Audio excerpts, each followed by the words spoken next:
സംസ്ഥാനത്തെ കാലാവസ്ഥാ നിരീക്ഷണ കേന്ദ്രത്തിന്റെ മഴ മുന്നറിയിപ്പ് 6 ജില്ലകളിൽ യെല്ലോ അലർട്ട് പ്രഖ്യാപിച്ചു. 3 മുതൽ തീവ്ര മഴയ്ക്ക് സാധ്യതയെന്നാണ് മുന്നറിയിപ്പായി കാലാവസ്ഥാ നിരീക്ഷണ കേന്ദ്രം നൽകുന്നത്. ടി എസ് ഹരികൃഷ്ണ വിവരങ്ങൾ നൽകും. ഹരി, കാലവർഷം കനക്കാൻ പോവുകയാണ്. ഇപ്പോൾ തന്നെ തിരുവനന്തപുരത്തൊക്കെ ഭേദപ്പെട്ട മഴ കഴിഞ്ഞ ദിവസങ്ങളൊക്കെ ലഭിച്ചുകൊണ്ടിരിക്കുകയാണ്. എങ്ങനെയൊക്കെയാണ് മുന്നറിയിപ്പുകൾ?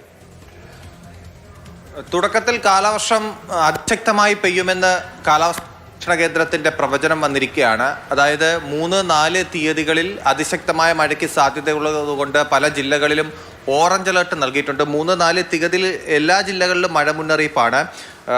തിരുവനന്തപുരം മുതൽ പത്തനംതിട്ട വരെയുള്ള 3 ജില്ലകളിൽ യെല്ലോ അലർട്ട്, ആലപ്പുഴ, കോട്ടയം, എറണാകുളം, തൃശ്ശൂർ, മലപ്പുറം ജില്ലകളിൽ ഓറഞ്ച് അലർട്ട്, മറ്റ് ജില്ലകളിലൊക്കെ യെല്ലോ അലർട്ട്. ഇങ്ങനെയാണ് 3-ാം തീയതിയിലത്തെ മഴ മുന്നറിയിപ്പ്. 4-ാം തീയതിയാണെങ്കിൽ പത്തനംതിട്ട മുതൽ എറണാകുളം വരെയുള്ള ജില്ലകളിലും ഒപ്പം തൃശ്ശൂർ, മലപ്പുറം, കോഴിക്കോട് എന്നീ ജില്ലകളിൽ ഓറഞ്ച് അലർട്ടാണ്. മറ്റ് ജില്ലകളിൽ യെല്ലോ അലർട്ട് നൽകിയിട്ടുണ്ട്. അതായത് അതിശക്തമായ മഴയ്ക്ക് സാധ്യത ഉള്ളത് കൊണ്ടാണ് ഓറഞ്ച് അലർട്ട് നൽകിയിരിക്കുന്നത്.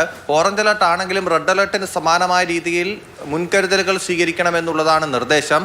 കാലവർഷത്തിൻ്റെ ഒരു സ്വഭാവം പറയുകയാണെങ്കിൽ ശരാശരിയിലും താഴെയായിരിക്കും കാലവർഷ മഴ എന്നായിരുന്നു കാലാവസ്ഥാ നിരീക്ഷണ കേന്ദ്രത്തിന്റെ പ്രവചനം.